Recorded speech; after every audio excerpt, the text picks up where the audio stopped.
Muy buenas gente, bienvenidos a Ipati Sport. Aquí encontrás todo relacionado al fútbol paraguayo y lo que pasa en las diferentes ligas. Comencemos. Libertad debuta con una victoria agónica ante Guaraní. El Gumarelo tuvo que sufrir hasta el último minuto para quedarse con los 3 puntos contra Guaraní en el debut de ambos en el torneo Apertura 2023. Libertad venció este viernes por 1-0 a Guaraní por la fecha 1 del torneo Apertura 2023, que se disputa en homenaje al fiscal antimafia Marcelo Pecci, asesinado en Colombia en mayo de 2022. El Guma necesitó de un penal agónico para desnivelar el marcador a los 96 minutos. La falta fue cometida por Rodrigo Muñoz. Del disparo se encargó el Tito Villalba, quien descolocó totalmente a Rodrigo y marcó el gol del triunfo en el minuto 96.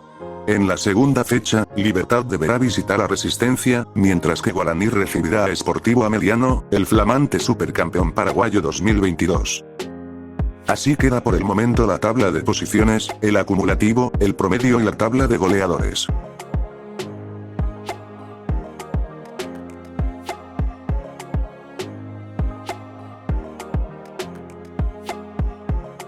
Para el día sábado, 28 de enero tenemos estos dos encuentros, que corresponden a la fecha 1 del torneo Apertura 2023.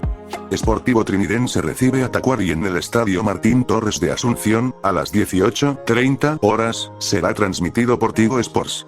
Y en el segundo partido del día, Guaireña Fútbol Club recibirá la visita de Nacional, en el Estadio Parque del Guairá, a las 20:30 horas, este también será transmitido por Tigo Sports. Es todo por el momento. Si te gustó el video, no olvides dejar tu pulgar arriba, suscribirte al canal y activar la campanita para no perderte de nada. Y bueno gente, esto es todo por el momento, será hasta la próxima, chau, chau.